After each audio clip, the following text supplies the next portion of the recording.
के बिरा ये हमारे गार्जियन जी हमारे गुरु जी सबके फरमाइश बा थोड़ी बदले तो सही थी धरती बा गुरु जी आवा तनी सब भाव बोले वाह ले खोल के रखे रहत कहां हटा आदरणीय सर्वजीत यादव उर्फ सिंटू भैया 100 रुपया बीडीसी के भावी प्रत्याशी आशीर्वाद के छारी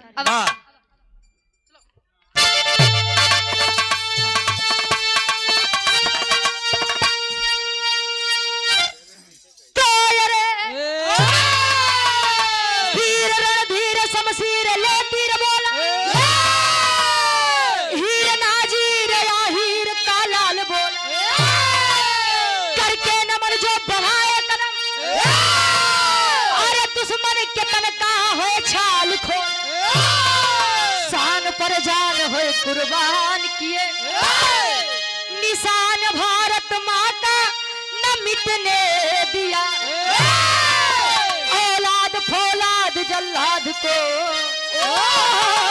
मारे बैरी समर में न रुकने दिया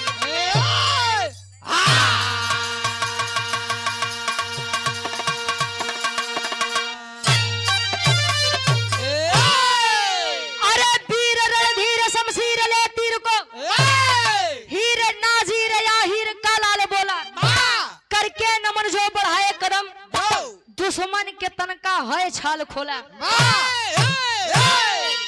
शहीदी धरती बा एक एक वीर और घरे एक वीर अगर घरे में 2 सदस्य तो जानो 2-4 छेक तो फौज में जाएगी बा इसीलिए इस धरती को शहीदी धरती कहा गया है। ए भैया मर्द हमेशा पानीदारी अच्छा लगता है राम केवल चचा कहे रघुकुल रीति सदा चली आई प्राण जाई पर वचन न जाई बात खातिर मरी जाब लेकिन बात कटे के नहीं चाहिए पहले के लोग कहा कि जवानी आवत है तो गुरुजी चोकरत की आवत का तुम्हारा नहीं का यार वाह की चली गए बा काहे बदे काहे कवि जी एक लाइन बड़ा मिजाजी गीत लगाओ थे आशिक कहे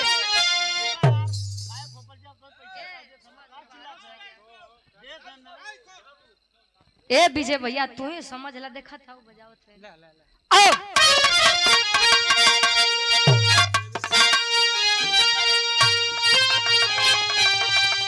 वाह क्या बात है बड़ी बढ़िया गीत के संकेत बा कोनो आशिक अपने मासूका बदे कर प्यार में धोखा खाया हुआ लड़का अब प्यार व्यार बड़ी खराब चीज होता है लड़का कहे का तो जी अगर दिलवर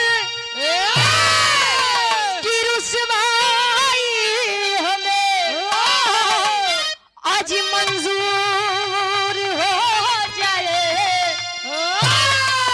अरे सनम तू बे वफा के नाम से मशहूर हो जाए सनम तू बे वफा के नाम से मशहूर हो जाए सनम तू बे वफा के नाम से मशहूर हो जाए सनम तू बे वफा के नाम से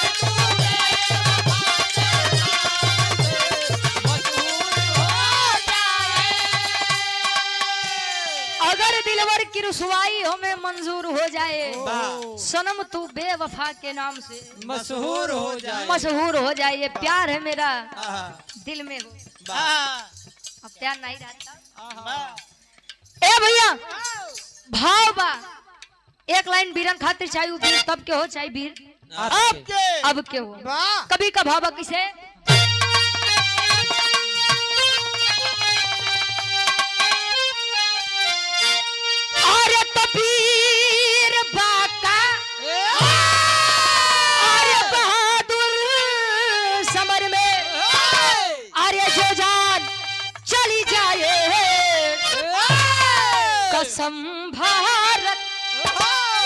कसम भारत अरे माता की अलग पहचान हो जाए कसम भारत माता की अलग पहचान हो जाए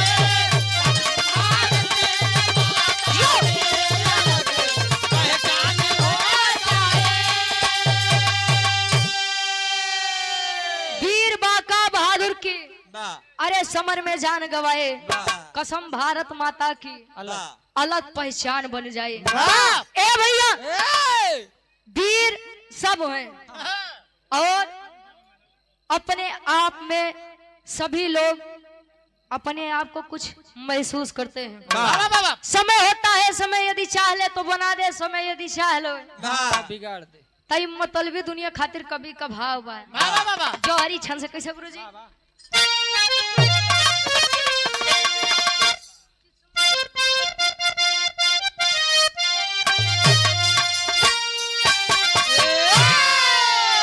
अरे तो किस्मत की बात बताऊं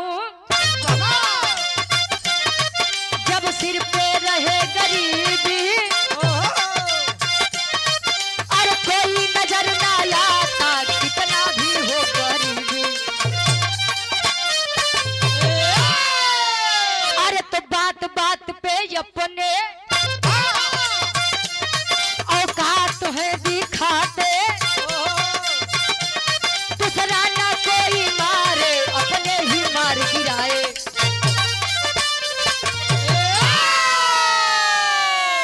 किस्मत की बात बताऊं जब सर पे छाए गरीबी किस्मत क्या कहत है कि जिंदगी किस्मत के भरोसे चलत है हाथ जकरे नाई बा ऊ के कापन किस्मत होते। ए भैया लोग रावण को तो पहचान लेते हैं कि नहीं ऊ रावण बा लेकिन घर में छिपे विभीषण को कौन पहचानता है। फिर से आदरणीय हर्षदेव यादव जी बहुजन समाज पार्टी के आप उपाध्यक्ष साहब जिला पंचायत सदस्य वार्ड नंबर 5 से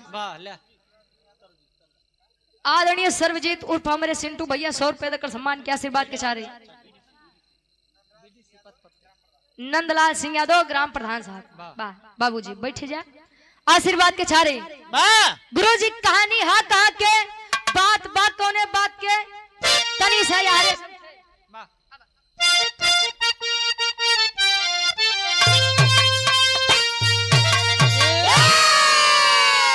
अरे तो शहर कानपुर है याला एक छोटा रहा घराना यादव समाज की गाथा और गाता सारा जमाना और काम काज थे करते कृपा रहे माधव की गरीब रहा बेचारा अरे विपत मनु यादव की रघुराज सिंह के घरवा अरे काम काज है करता कमला सिंह के है संगवा तो मनु बेचारा रहता दोनों जब साथ में चलते अंगद हनुमान की जोड़ी भाई भाई खेलते पश्चात वक्त थोड़ी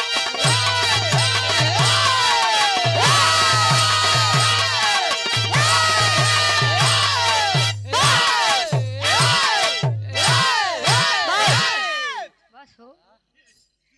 ए भैया कहानी के तनी समझ ला आशा नहीं पूर्ण विश्वास बा कहानी शीशा के जैसा साफ होई।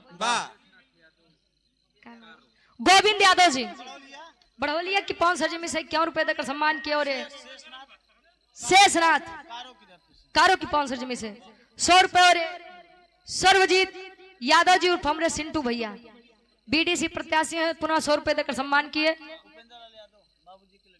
कार्यक्रम के आयोजक साहब पूज्य बाबूजी के आप सुपुत्र हैं उपेंद्र लाल यादव जी 51 रुपए। ए भैया हमारे उत्तर प्रदेश में हमारे भारत देश में एक छोटा सा शहर बा जेकर नाम कानपुर कानपुर में एक यादव के परिवार बा पति पत्नी या छोट सा लड़का जेकर नाम मनु यादव बताया गया।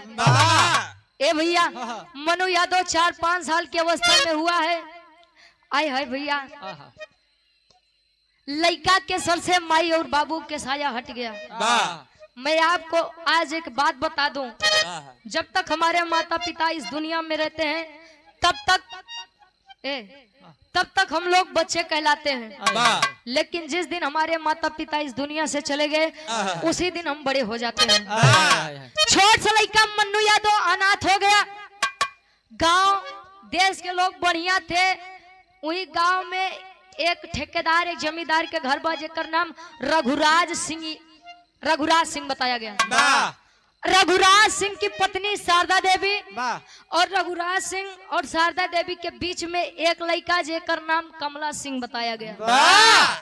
ले जाए के बाबू काका लोग मन्नू यादव के हाथ शारदा देवी के हाथ में थमा दिए। ए मलकिन, ए मालिक, ए भैया, ए बड़काऊ गवैया वैसो भी बड़ा मेहनत से माहौल बनाओ थे, काय खोत है पैसा मत ला, लेकिन बढ़िया से सुन ले जाए। हाँ ए भैया सुना, मन्नू यादव जी ले जाके गांव परिवार के लोग मन्नू यादव का हाथ रघुराज सिंह को थमा दिए। ए बाबू दुनिया तक का जियावत था खियावत था, ये छोट सा लड़का रखला कुछ काम कैले। कौन ड्राइवर? भारी ड्राइवर, भारतीय ड्राइवर। ये 20 रुपया आशीर्वाद के चारे बैठ जा बाबूजी। ए भैया लड़का आज धीरे धीरे बीतत बा समय। रघुराज सिंह और शारदा देवी के लड़का कमला सिंह के लड़का जोन बा अपन बड़ भाई मान के दोनों जिंदगी बितावत बटे।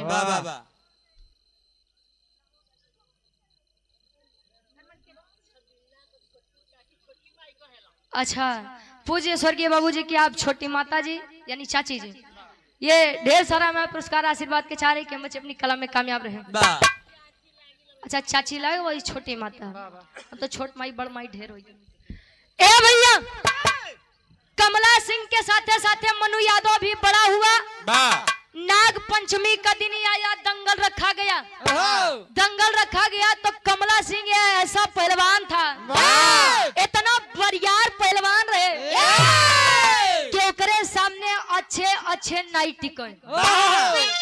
जे भी कमला सिंह से हाथ मिलावे ते ही रण में दंगल में कमला सिंह से नीचे हो जाए, मतलब पराजित हो जाए। तो मन्नू यादव कमला सिंह के कुश्ती के मामले में अपन गुरु समझे और रिश्ता में अपन बड़ भाई समझे। तले वही दंगलवा के बीच में एक दादा बैठा है जेकर नाम सुखू बताया गया। सुखू यादव जी दंगल के बीच में से जब निकले तो रघुराज सिंह के कहे बेटवा ए लल्ला, अरे तू वीर से मऊगन के कहे लड़ावत है? मतलब कमला सिंह तुहार इतना बरियार लड़का, इतना बरियार पहलवान, एकरे साथे तो कोनो बढ़िया पहलवान टिकी ना। मतलब सबके नजरिया मन्नू यादव के तरफ बा। अब कहथन का एक लाइन गीत लगत बा, कोनो दुल्ही बतावे का।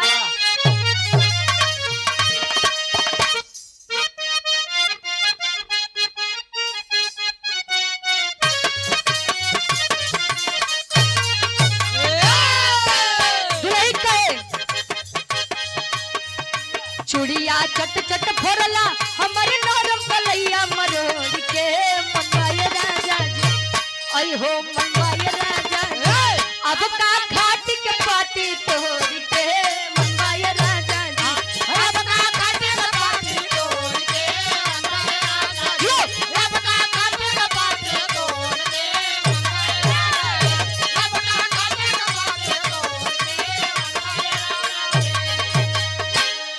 जी। तो उदलई के बात रहे छोड़ा। बात सुखू दादा निकल के आदमी के लोकन से आए तो खड़ा होई के बात कहते ने रघुराज सिंह बेटा होश में हो जाओ। सुखू दादा कहे का कहे सभा में सुखू दादा बोलले कहिया एक बयान हो सुनाए आई हो पागल बजनता यार लड़ी है दोनों पहलवान हो पागल बजनता यार लड़ी है दोनों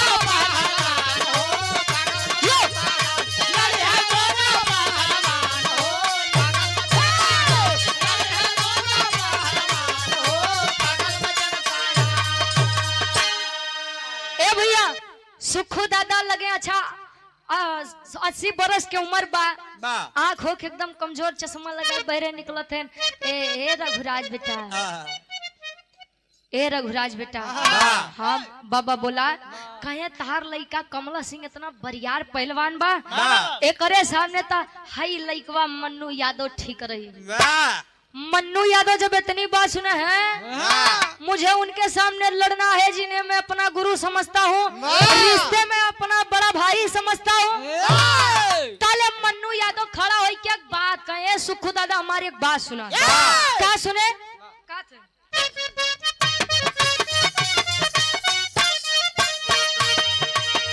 बोला मन्नू यादव तब ठाकुर के समान, बोला मन्नू यादव तब ठाकुर के समान, बोला मन्नू यादव तब ठाकुर के समान। आदरणीय सुभाष यादव जी जो कि बंबई से आए हैं और गाजीपुर की पावन सजमी से, हमारे चचा श्री श्री राम केवल चचा के परम मित्र है। यह ढेर सारा मैं पुरस्कार 100 रुपए माई भगवती करे, कृष्ण सुदामा की जोड़ी बनल रहे, बरकरार रहे। वाह, आशीर्वाद के चाह रही। जन नारायण यादव जी वाह, मिठाई वाले हैं, 100 रुपए देकर सम्मान के आशीर्वाद के चाह रही। और ये आदरणीय रामानुज गार्जियन जी शाहजहां की पावन सजमी से 100 रुपए। बिरहा हो जा भैया तब फरमाइश बैठे जा, अब बिरहा के माहौल बनबा। ए भैया कहे मन्नू यादव कहे,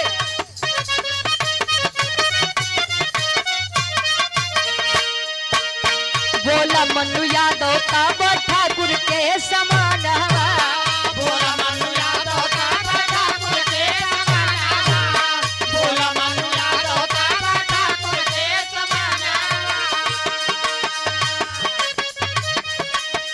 दंगल में गुरु लागे रिश्ते में वीरान, दंगल में गुरु लागे रिश्ते में वीरान, दंगल में गुरु लागे रिश्ते में वीरान।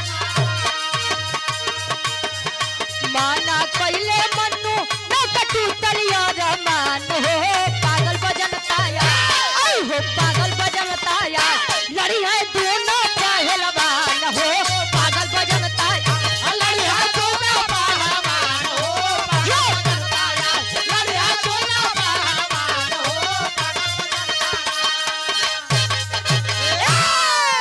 ए भैया जब वो सुखू दादा कहे कि कमला सिंह के हाथ केवल ही मन्नू यादव लइकवा था मन्नू यादव खड़ा हो गया। ये बाबा जिन्हें मैं रिश्ते में अपना बड़ा भाई समझता हूँ, जिनके साथ मेरा बचपन बीता है, और इस कुश्ती के मामले में जिन्हें मैं अपना गुरु समझता हूँ, आप उनसे कह रहे हैं कि मैं हाथ थाम लूं?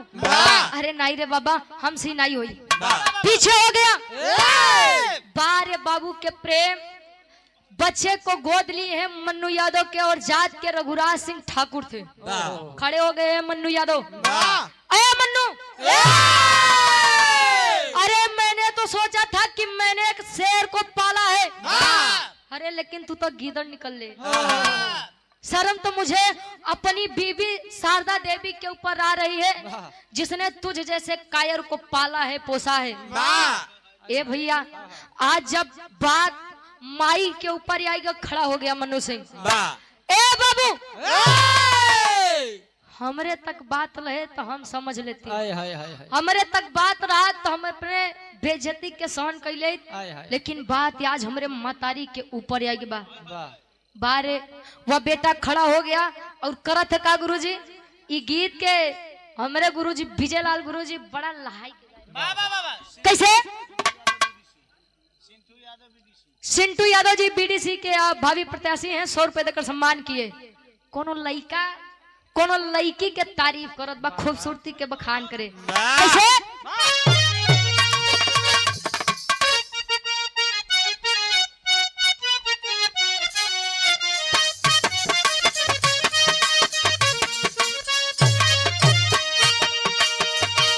लड़का कहे और चढ़ल जवानी में गोरिया,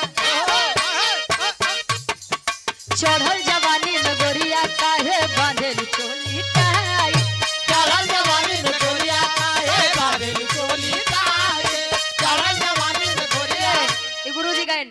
अरे लगन रही तन मन में।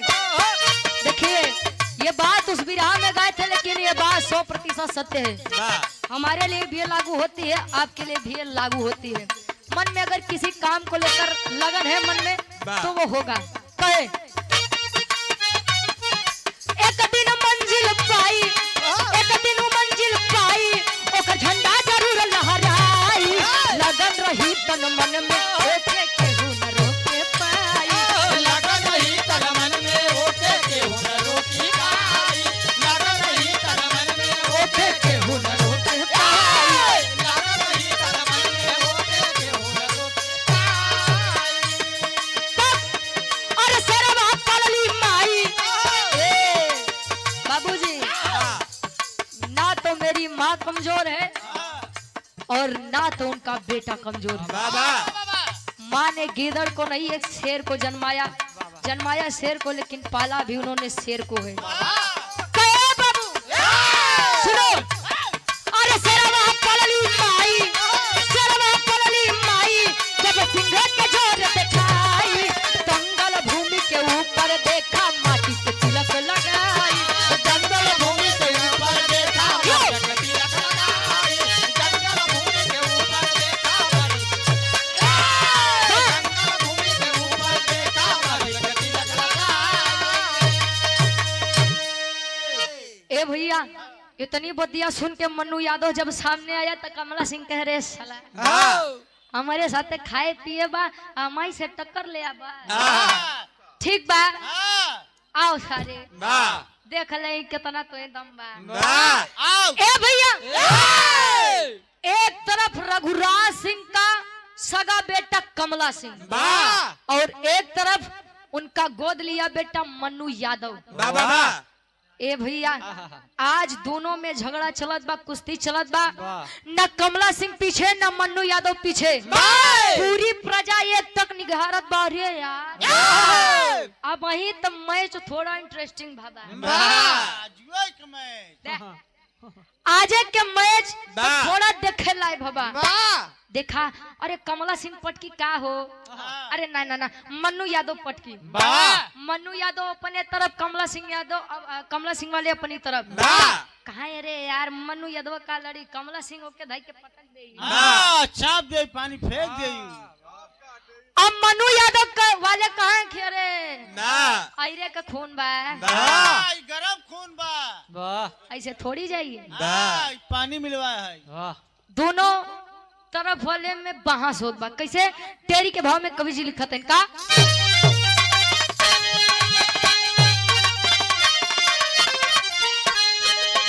अरे तो लोहा ललकारे झमके, अरे तो लोहा ललकारे झमके, फिरे हैं दोनों योद्धा अपलक प्रजा निहारे। अरे निहारे, अरे निहारे।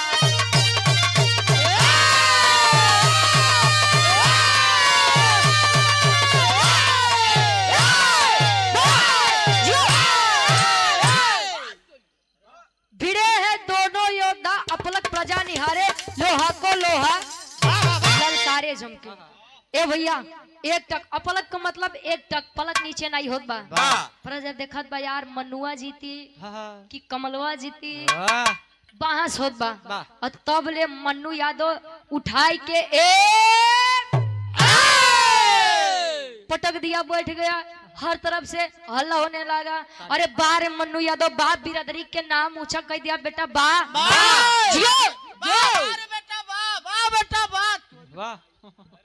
अरे यार हर तरफ मन्नू यादव मन्नू यादव मन्नू यादव, हाई बड़का वीर बनत रहे।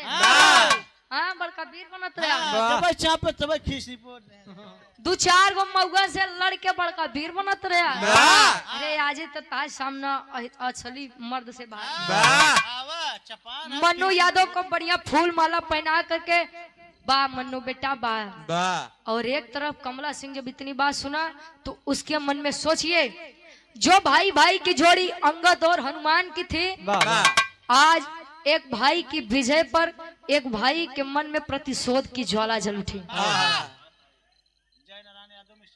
जय नारायण यादव जी 51 रुपए मिष्ठान भंडार। ए भैया गार्जियन जी आप प्रकाश मेडिकल स्टोर शिवरी अमहर से प्रकाश मेडिकल स्टोर। हाँ गार्जियन जी बस बस आशीर्वाद के चारी। ए भैया आया रघुराज, सोचिए अपने एक बेटे के जीतने जो कि उनका सगा बेटा नहीं था, ये होता है साहब प्रेम। और बदनाम करने के लिए तो लोग अपने सगे रिश्तों को भी बदनाम कर देते हैं। रघुराज सिंह यहाँ नहीं सोचा कि मेरा सगा बेटा रण में हार गया, ना, जिसने पाला था उस बेटे को विजयी बना के खुशी खुशी घर को आया। ए शारदा, अरे बाहर निकल पगली, तोहार लइका नाम रोशन कई के आई बा। शारदा माई आई लेके फूल माला, अरे हमार लइका तिलक लगाई के आरती उतारत यहाँ, और एक तरफ कमला सिंह घुसियाई के अपने कमरा में गा। जब कमरा में गा तो मातारी खाना लेके गा, फेंक दिया खाना। हट जाओ, अरे आप माँ हो, माँ के नाम पर ही आप कलंक हो। क्यों रे बेटा? अरे तुझे वह बेटा प्यारा है और तेरा खून का रिश्ता तुझे नहीं प्यारा है? अरे नहीं रे लइका, जैसे हमारे खातिर तू वैसे मन्नू यादव, जैसे मन्नू यादव वैसे तू। तले कहे सच बात बोले थे हमका माना थे। हाँ बेटा मानती है मुझे? हाँ बेटा मानती हूँ। खड़ा हो गया कमला सिंह और करता क्या है, बिरहा के आखिरी गीत लगत बा।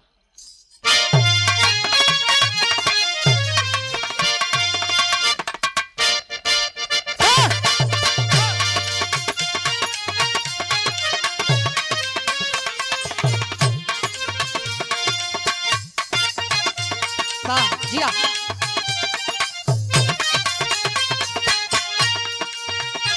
फिल्मी गीत बा, आशिक कहे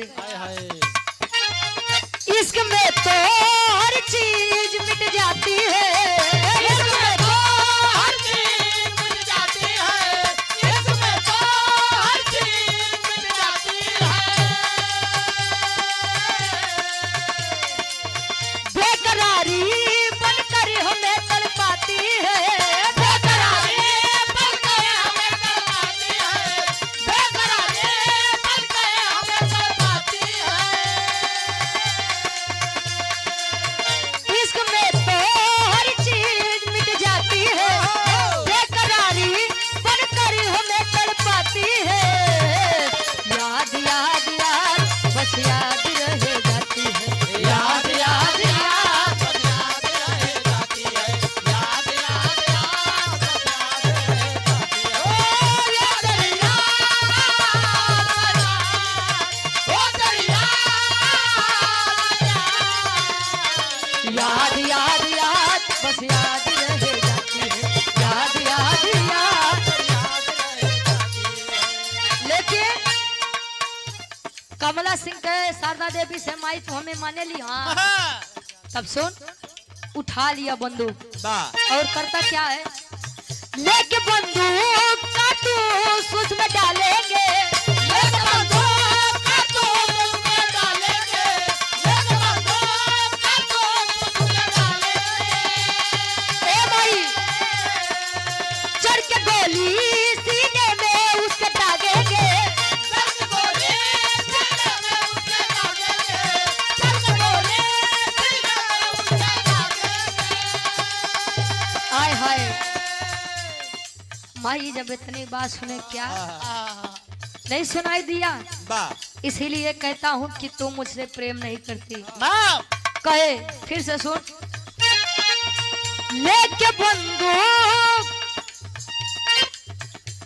कारतूस उसमें डालेंगे, चढ़ के सीने पे, माँ सुन, चढ़ के सीने पे गोली उसके डालेंगे, चढ़ के सीने पे गोली उसके डालेंगे, चढ़ के सीने पे गोली उसके डालेंगे। लेके बंदूक काटूस उसमें डालेंगे, चढ़ के गोली सीने में उसके डालेंगे। जान जान जान हम जान से ही मारेंगे, जान जान जान हम जान से ही मारेंगे, जान जान जान हम जान से मारेंगे। ए भैया उठा के बंदूक कारतूस उसमें डाला। ए माई ए माई तू हमसे प्यार करती है ना, तो चल ठीक, तुझे मैं एक काम देता हूँ, जा तू मन्नू यादव को मेरे सामने लेकर आया।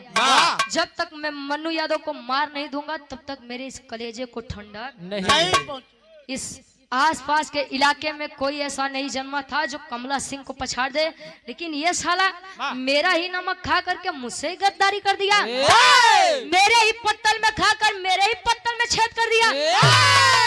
नहीं छोड़ा बेग के माई, तू बस जा, वो के लिए आई क्या आय हाय। कहा जाता है माँ का जो मन होता है, दिल होता है, वो बड़ा पवित्र और नेक होता है। एक बेटे के मुंह से जब ऐसी बात सुनी कि मैं मन्नू यादव को मारूंगा, आ करके मन्नू यादव से एक बात के, बेटा तू उनके माई माने ले। हाँ मानता हूँ माँ, मेरी एक बात सुन, इस महल इस घराने से दूर चला जा बेटा। ये क्या कह रही हो माँ, मेरा आप लोगों के अलावा सहारा ही कौन है? मैंने अपने माता पिता को ठीक से देखा भी नहीं था, मेरे माता पिता इस दुनिया को छोड़कर चले गए। ए माई हम के अपने आप से अलग मत कर माई, बेटा मैं तेरी जान की भीख तुझी से मांग रही हूँ, चलिया जाए बेटा। अगर तू मुझे अपनी माँ मानता है तो चला जाए यहाँ से। आज अपनी माँ की बात को मान करके राजघराना छोड़ दिया। अतल धीरे धीरे समय बीतत बा, हो थका पापड़ के भाव में कवि लिखत है। गौरी शंकर राजभर जी प्रधान पद के प्रत्याशी हैं, 100 रुपए देकर सम्मान किए। ये हमारे गार्जियन जी जो कि परिचय के मोहताज नहीं है। वार्ड नंबर 5 से काशिमाबाद प्रथम से भावी जिला पंचायत सदस्य के प्रत्याशी हैं राम पुकार यादव जी। गार्जियन जी बहुत बहुत धन्यवाद। और सुंदर माला 1000 रुपए देकर सम्मान किए। माई भगवती करे कि काम में दिन दुना रात चौगुना तरक्की हो और 2026 आने वाला समय आपको विजयी बनाए, विजय का तिलक आपके मत्थे पर लगे। अब ए भैया धीरे धीरे समय बीतत बा, कमला सिंह अब चौड़ियात बा। अगर या जंगल में केहू शेर बा तो केवल एक शेर कमला सिंह, और वह तरफ मन्नू यादव के ओकर माई भगाई के जिंदगी खुशी से बितावत बा। कम से कम हमार लड़का ये दुनिया में तो रही।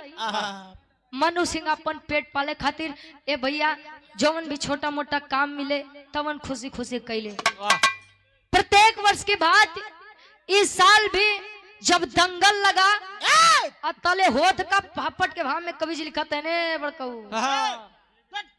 शांत रहता है यार, अगर ही बैठ के चिल्ला था पीछे नहीं जा सकता। पापड़ के भाव में कवि जी लिखा था का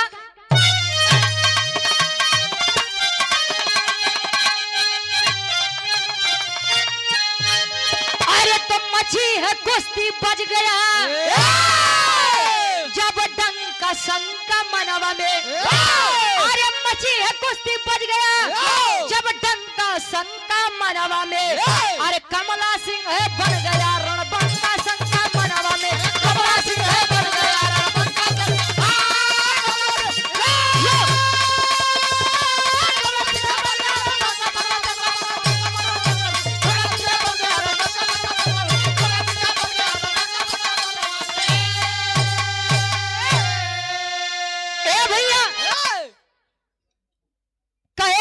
कुश्ती का डंका जब बज गया कि हर साल के बाद इस साल भी नाग पंचमी को कुश्ती का आयोजन किया गया है। अरे मन्नू यादव तो भगौड़ा रहे सार भाग्य बा। अभी कमला सिंह से देखा कौन वीर टक्कर लेत बा। तब ले कभी जी उठाई की कहानी भरत है कहा।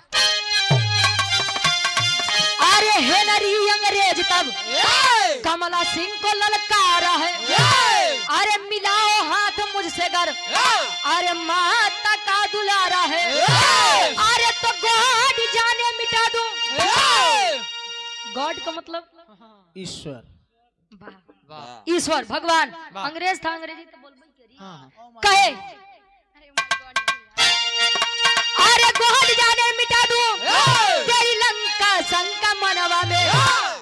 अरे तक कमला सिंह है बन गया रणबंका शंका मनवा में। हेनरी नाम के एक अंग्रेज रहे और बड़ा नाम सुने रहे कमला सिंह के बारे में। हेनरी अंग्रेज आया कहा कि इस दंगल में मैं सुना हूँ कि कमला सिंह बड़ा बढ़िया बाजी मारता है। कहा है? लेके आओ मेरे सामने, ले आओ, किधर है? लेके आओ मेरे सामने। आओ।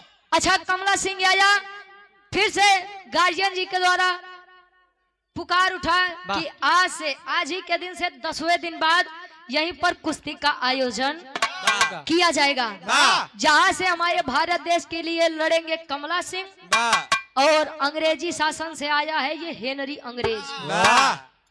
तो ये बात हर जगह बड़ी बढ़िया फैलत रहे, वायरल होत रहे, न्यूज़पेपर में, टीवी के माध्यम से बढ़िया से जब ये बात फैले भारत देश के लिए लड़ेंगे कमला सिंह जी अंग्रेजी शासन से, हेनरी अंग्रेज, धीरे धीरे ये खबर पहुंचा था कहाँ गुरुजी? आल्हा के भाव में कवि जी प्रमाण देते हैं। सर्वजीत यादव उर्फ हमरे सिंटू भैया बीडीसी के जो भावी प्रत्याशी हैं 100 रुपए देकर सम्मान के आशीर्वाद के चाह रही। और नंद भवन यादव लोहार का पूर्वा। अच्छा, लोहार का पूर्वा से नंद भवन यादव जी, लोहारपुर काम सुन बोल रहे लोहारपुर से हमारे गार्जियन जी 100 रुपए देकर सम्मान किया। मेरे राम केवल सच्चा के आप जीजा जी, बारे जीजा जी गोड़ छू के पहली बार आशीर्वाद के चाह रही। जे करे आगे जी, जे करे पीछे जी, बिचवाई में जा। छोड़ा भाव बना, खराब मत करा हाथ से। आल्हा के भाव में कवि जी प्रमाण देते हैं, नहीं बात पहुंचत बा क्या करे लगे।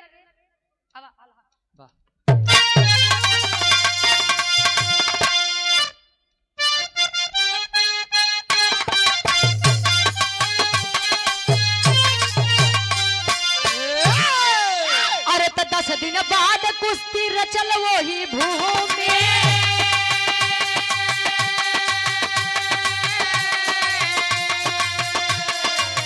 चारों तरफ फैले लागल सुना समाचार।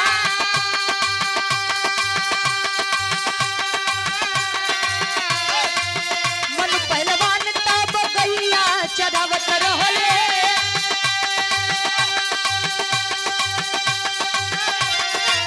मन पहलवान तब गैया के चरावत रहले। सुन ले खबरिया भइले दिलवा पे बा,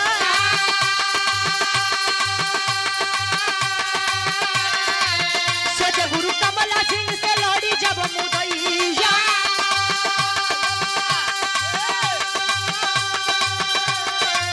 सोच गुरु कमला सिंह से लड़ी जब मुदैया।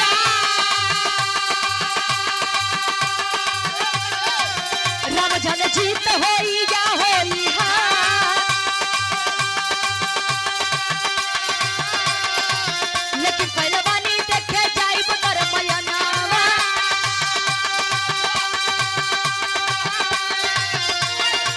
लेकिन पहलवानी देखे जाइब कर मयनावा।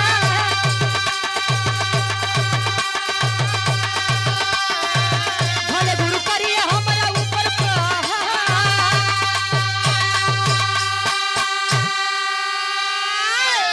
प्रधान जी, हम जाना थे आदरणीय लालू हलवाई मिर्जापुर, ये भैया के फरमाइश बा हथवा में कलमिया गड़ी गड़ी जाए, बागी बलिया उत्तर प्रदेश। ये गार्जियन जी के द्वारा 100 रुपया आशीर्वाद के 100 रुपया। जुझारू नेता बसपा के जुझारू नेता हैं हरदेव यादव जी हर्षदेव यादव जी उर्फ संजू मिश्र। उर्फ संजू मिस्त्री जी पुनः 100 रुपया आशीर्वाद के 4। ए भैया कहानी हमारे एकदम समीप में बा, कहानी फैलत बा पहुंचत बा। मन्नू पहलवानी यानी मन्नू यादव लगे, मन्नू यादव गाय भैंस चराई के अपन रोजी रोटी बितावत बा। और जब ये खबर पैस की रे बाप रे बाप, हिंदुस्तान से हमार गुरु कमला सिंह लड़त है और वहां से हेनरी अंग्रेज, ये तो बड़ी गड़बड़ बात बा। पता नहीं युद्ध में जीत मिली कि हार मिली। जीत मिल जाई तो ठीक बा, लेकिन यदि हार मिल गई तो समझ लीजिए पूरे हिंदुस्तान का पानी चला जाएगा।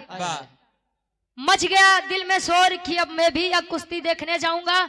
अब मेरे गुरु कमला सिंह चाहे मुझ पर प्रहार ही क्यों ना कर दे। अब बात हमारे भारत देश के बाद आया, कुश्ती हो रही है। कुश्तिया में जैसे कमला सिंह उतरे तो लगे सोचे जब हम अपने चेला से नहीं जीते तो हे सिंह का जीते। कमला सिंह सोचत बा पहले से हार मान ले तो हमारे हिंदुस्तान के वैसे थोड़ा बहुत पानी बच ही जाइए, लेकिन अगर लड़के हार, अब यही होती है मानसिकता। लड़के हारता तो ये होता कि हाँ मेरे भारत देश का जवान था, मेहनत किया बेचारा, अब काम करे से पहले में तू लोग हारे तक के तुम्हें विजेता करी। जैसे ही पीछे घूम गए मन्नू यादव आ गया, अरे गुरुजी लौट काहे जा रहे हैं? अरे अंग्रेज हंसत बा, हाँ ये अबीर, ये अबीर जो छोड़ चला जाता एक के तू लोग बड़का वीर ठहरावत रहा। अरे हमका देखते मान लगा पानी फेंके। ए भैया आज भारत देश की अपने गुरु की मान मर्यादा बचाने के लिए मन्नू पहलवान बीच रण में कूदा। अंग्रेज महोदय, ए गोरी चमड़ी वाले, गोरी चमड़ी वाले तुम्हें जीते त नहीं देवी, भारत देश के लाल है। अब पहले चेला से जीता, बाद में गुरु से मुकाबला करया। गुरुजी वापस ये होता गुरु और ये होता है शिष्य, जो शिष्य फर्ज होता है वो अपने गुरु के लिए लड़ा। ए भैया एक तरफ अंग्रेज एक तरफ हिंदुस्तान का वीर मन्नू यादव लड़त बा। अब मन्नू यादव तबले हेनरी अंग्रेज के उठाए के जैसे पटका हर तरफ से फिर से, अरे बेटा मन्नू यादव, अरे लड़का ते तो हमारी इज्जत बचाई लिया। हर तरफ से तालियों की गड़गड़ाहट होने लगी, तालियों की बौछार होने लगी। लगे माला पहनाई के बाहर मन्नू यादव, मन्नू यादव की जय, मन्नू यादव की जय, जयकारा लागत बा।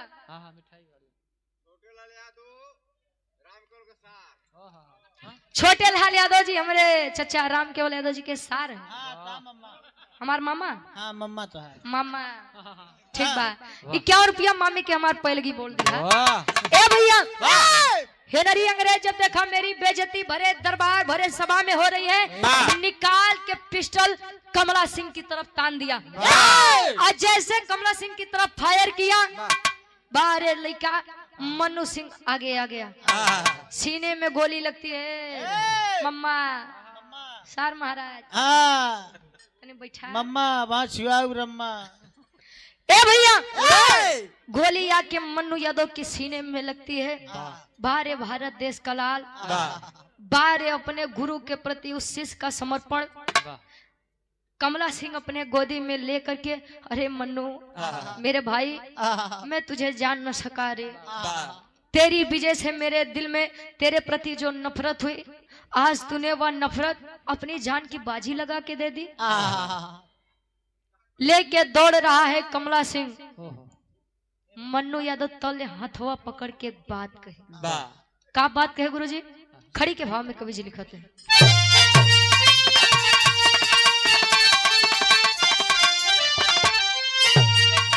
अरे त गोली लागल बा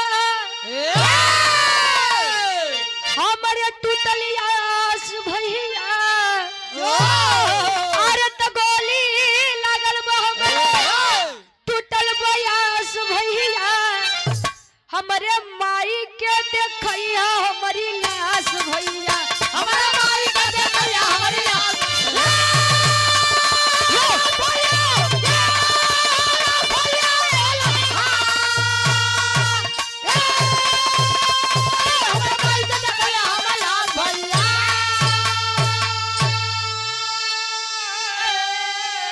गोली लागल बा हमरे टूटल बा आस भैया, हमरे माई के देखैया हमर लाश भैया। ए भैया मैं इस जंग को तो जीत गया भैया, लेकिन मैं अपनी जिंदगी की बाजी हार गया भैया।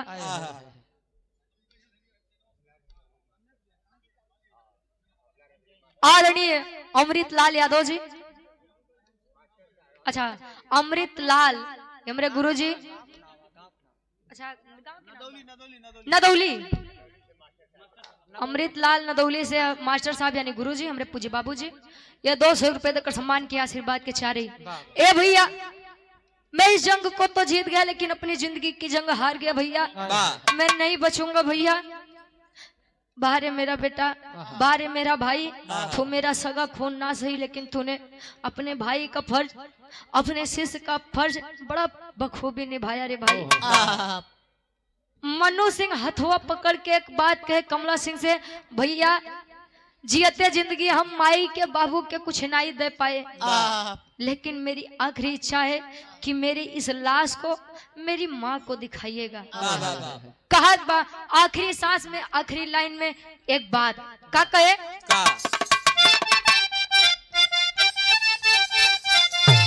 अरे जियते जिंदगी नहीं कई पवली हम सेवा हो, कर जाना चुकाया माई खियाइली जवन मेवा हो।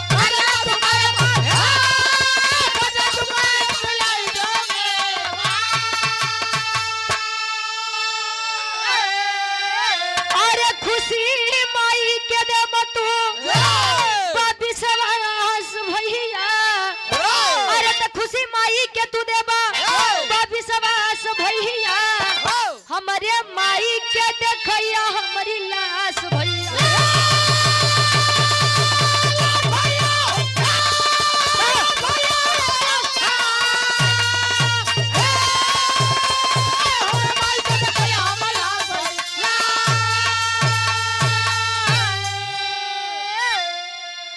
मन्नू यादव कहा भैया जियत जिंदगी में अपनी माता के लिए कुछ ना कर सका, लेकिन अगर यह मेरा बलिदान आपके जरा भी दिल पर लगता है तो भैया मैं आपसे हाथ जोड़ के निवेदन करूंगा, मेरी उस माँ और पिता की आजीवन सेवा करना।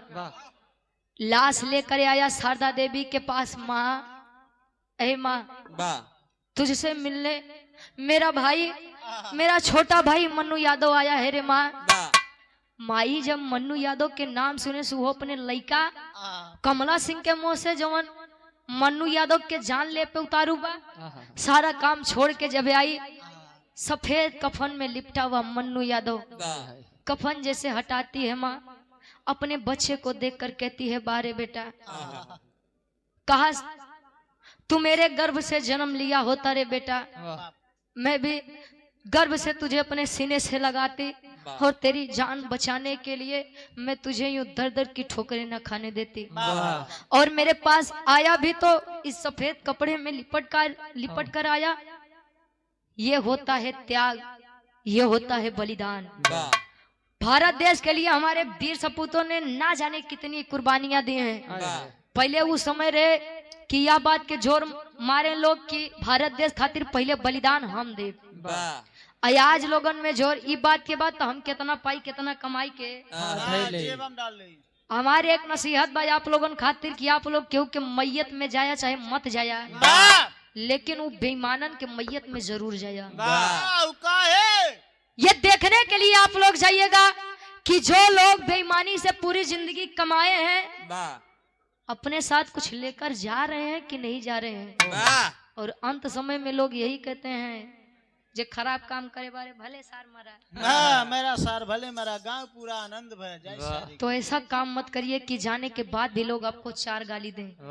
ये हमारे बिरहा के भाव रहे, देश खातिर कुर्बान क्या होता है और गुरु के प्रति एक शिष्य का फर्ज क्या होता है। मन्नू यादव इतिहास के पन्ने में अपना नाम अंकित अमर करके गया है, और इस गीत के माध्यम से सच्ची श्रद्धांजलि अर्पित करती हूँ उस महान आत्मा को, उस महान वीर को। आखिरी में खानदान के परिचय पर फिर गुरु जी के नंबर रही। अब गुरु बिहारी, गुरु गणेश, गुरु रामलाल मुर्बा का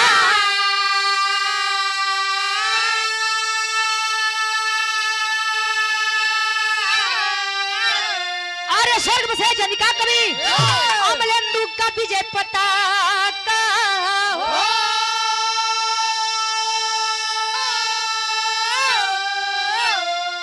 लोहा को लोहा ललकारे जम के गावे रुचि यादव पूजा करे कलम के, लोहा को लोहा ललकारे जम के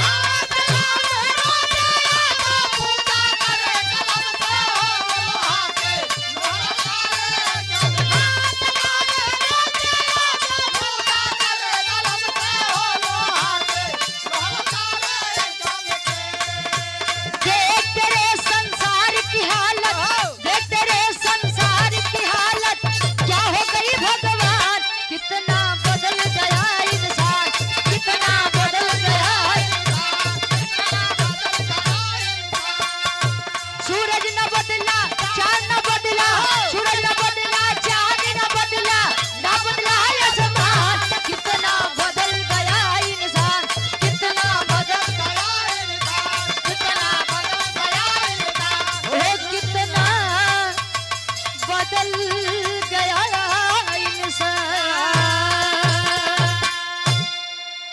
गावे बजावे कहा सुनो में कोनो भी गलती कसूर भयो आप लोग अपन लड़किया बच्चा समझ के माफ किया। आदरणीय नंद भवन यादव जी, आदरणीय राम के